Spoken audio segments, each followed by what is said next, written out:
Salut mes petits chats, j'espère que vous allez bien. Je vous retrouve aujourd'hui pour une nouvelle vidéo chronique. Je vous parlerai d'un roman, un tome 2 et de 3 tomes 1, un manga et 2 bandes dessinées. Je commence avec le tome 2 de la saga Scorpi, Ceux qui vivent cachés de Roxane Dan, qui m'a été envoyé par les éditions Calman Levy il y a super longtemps maintenant, donc il était vraiment temps que je le lise. Pour ceux qui n'auraient pas lu le tome 1, je vais essayer de faire ma chronique sans spoil. En tout cas, ce sera vraiment des éléments assez anodins. Donc voilà, mais après, si vous voulez passer directement à la chronique suivante, je vous en voudrais pas. Ce que j'ai apprécié au tout début du livre, c'est le résumé du tome 1, parce que quand, comme moi, on a lu le premier tome il y a super longtemps, des fois c'est un petit peu flou, on ne se rappelle pas vraiment de l'action, donc ça c'était plutôt agréable.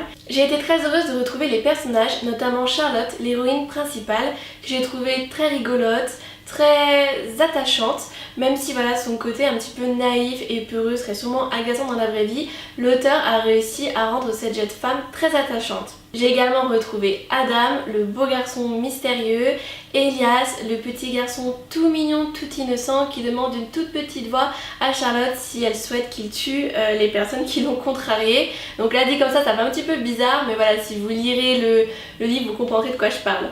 Je trouve les personnages vraiment très consistants, ils font chacun naître des émotions différentes en moi. On a également dans le manoir où vit la famille Scorpi beaucoup de créatures que je trouve très attachantes également. On a vraiment des personnages très différents. Donc Charlotte un petit peu peureuse, Elias très innocent, Adam assez froid par certains aspects mais très amoureux de Charlotte. Et ce que j'ai aimé également, c'est que Charlotte n'arrive pas à résister au sourire d'Adam. Elle veut forcément protéger Elias alors qu'il est 10 000 fois plus puissant qu'elle. On a sa nymphe qui s'alarme d'un rien. Voilà, on a vraiment le beau-père Lazare qui est vraiment très présent, très imposant. Voilà, ils sont tous différents. Tout ça, ça fait vraiment une belle famille, des personnages très consistants et j'étais très heureuse de les retrouver dans cet opus-là. Au début, je me suis un petit peu ennuyée, les 50 premières pages étaient assez longues. J'ai même hésité à abandonner, je trouvais ça assez lent. Et finalement, non, j'ai persévéré et ça commence à bouger, ça devient très intéressant, très épique et c'est vraiment un tome que j'ai beaucoup aimé. J'enchaîne avec le tome 1 du manga Kuro, un cœur de chat aux éditions Kana. J'ai tout d'abord craqué sur la couverture et ce petit chat aux grands yeux noirs que je trouve très mignon. Dans ce manga, les dessins sont extrêmement contrastés et c'est ce qui m'a plu de manière assez paradoxale puisque d'habitude j'aime les dessins un petit peu plus fades, un petit peu plus clairs. Là, comme vous pouvez le voir, on a quand même voilà, le chat noir qui ressort vraiment bien dans les dessins, tout est très contrasté. Pour la petite histoire, on suit donc Kuro de sa naissance jusqu'à sa jeunesse, on suit ses premiers pas en fait en tant que chat dans le quartier. Ça aurait pu être mignon, le chat est laissé de manière très mignonne. Malheureusement j'ai trouvé ça un petit peu trop brut, un petit peu trop primitif, un peu trop animal. On a des chats écrasés, on a des crottes, on a des femelles en chaleur et des mâles qui n'en peuvent plus et qui ne pensent qu'à leur sauter dessus. Voilà, tout ça est assez animal, assez réaliste, trop réaliste même peut-être, et je pense qu'un récit comme ça aurait pu être assez mignon et au vu de la couverture, c'est ce à quoi je m'attendais.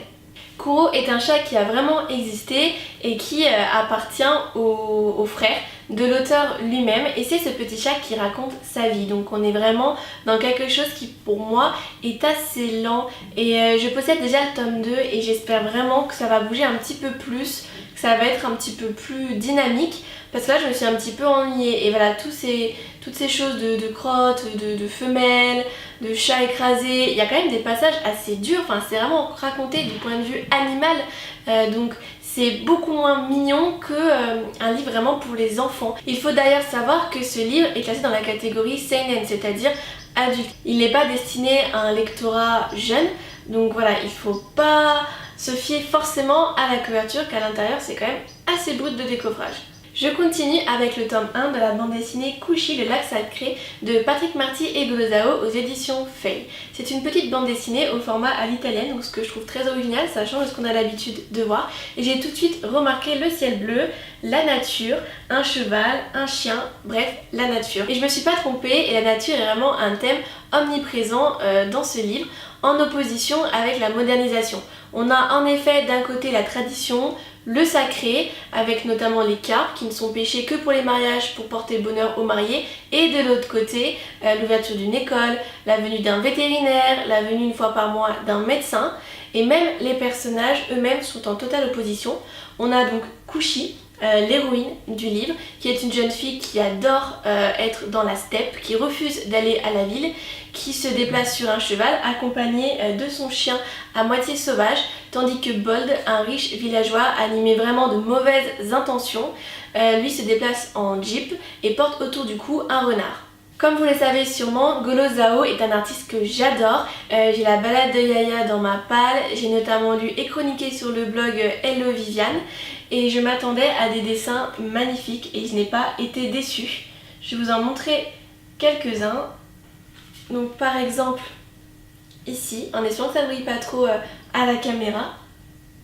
Donc on a vraiment une prédominance du bleu et du vert pour la nature. Vers le milieu du livre, dans une seconde étape de l'histoire, on passe à quelque chose de beaucoup plus chaud, avec des tons beaucoup plus orangés. Et sur la toute fin, donc ce qui marque la fin d'une journée mais aussi la fin du livre, nous passons sur du bleu foncé. Donc je vous rassure, je ne vous spoil pas la fin, ce n'est pas la dernière planche. Mais voilà, on a vraiment des dessins qui sont très beaux, très poétiques, qui accompagnent au-delà du scénario même la présence de la nature dans cette histoire. Comme je vous l'ai déjà annoncé dans le book haul précédent, il y a une illustration que j'aime beaucoup. Elle se situe à la page 80 et il s'agit de celle-ci. Car les traits de la grand-mère, sa chevelure qui se perd dans le ciel, qui se confond avec les nuages, qui donne naissance du coup à une autre partie de l'illustration, me fait beaucoup penser au style d'Hayao Miyazaki.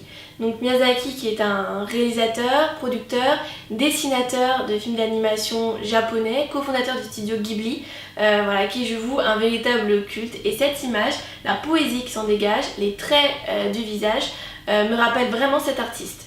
J'ai beaucoup aimé ce livre, j'ai beaucoup aimé le thème de la nature, la manière dont c'est amené. Je me suis prise d'affection pour cette héroïne que je trouve douce, qui défend des valeurs nobles, des valeurs qui me tiennent à cœur. Et c'est vraiment une belle histoire qui se lit rapidement. Le format, encore une fois, je le trouve vraiment sympathique. J'ai déjà lu le tome 2, la chronique ne devrait plus tarder, donc je vous invite à lire cette saga si elle vous tente.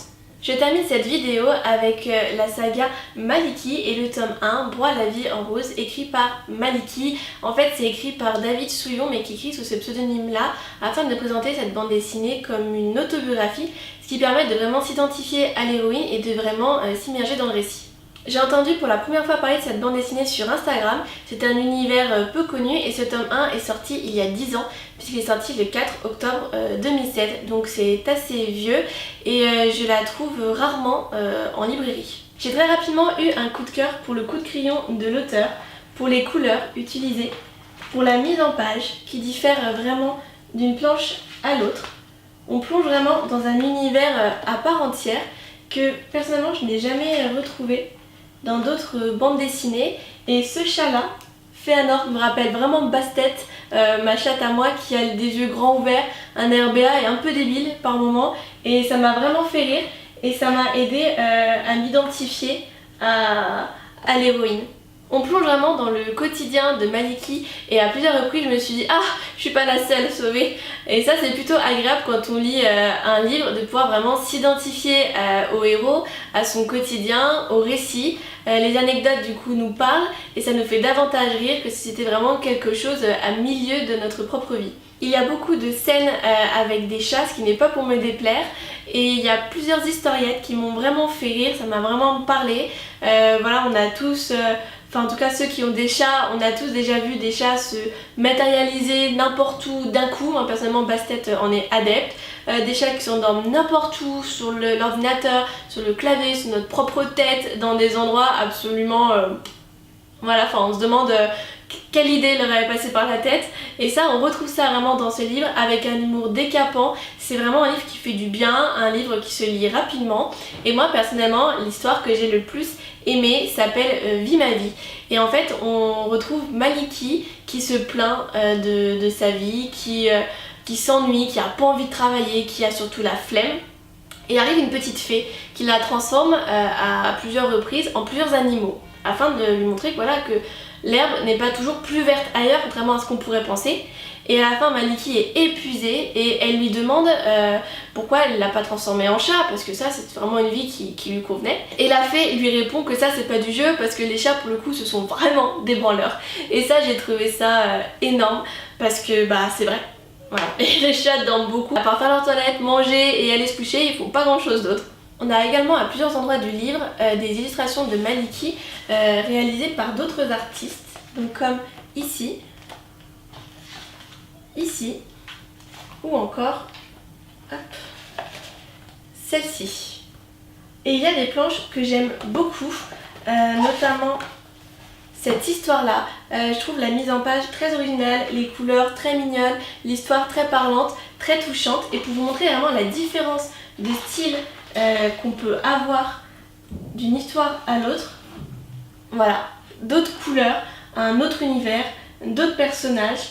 Et on a vraiment des histoires comme par exemple la caisse au supermarché qui n'a jamais stressé avec des gens derrière qui attendent en soufflant comme pas possible, qui vous lancent des regards de tueurs, la caissière qui passe le plus vite possible vos articles et vous êtes là en train de galérer, vous courez et vous êtes mis sur le tapis pour tout ranger le plus vite possible pour être prêt avant elle avec votre carte bancaire pour pouvoir payer. Voilà, c'est le genre d'anecdote qu'on retrouve dans ce genre de livre et c'est vraiment super marrant. Bref, pour résumer, on a de beaux dessins, un papier épais, une variété de styles et de mise en page, une héroïne rigolote et attachante, des chats trop mignons quoique un peu flippants parfois. J'ai beaucoup aimé cette BD et j'ai vraiment beaucoup ri. Cette vidéo est maintenant terminée, j'espère qu'elle vous aura plu. N'hésitez pas à me dire si vous connaissiez déjà ces titres. Ils sont tous chroniqués sur le blog, donc n'hésitez pas à aller lire mes chroniques. Vous y découvrirez des informations supplémentaires sur le livre, sur l'histoire, ainsi que sur l'auteur et également d'autres avis de blogueurs. Donc voilà, bah écoutez, j'ai pris beaucoup de plaisir à vous faire cette vidéo. La prochaine vidéo chronique sera spéciale BD, manga, album. J'ai hâte de vous retrouver à ce moment-là et je vous fais de gros bisous. Ciao!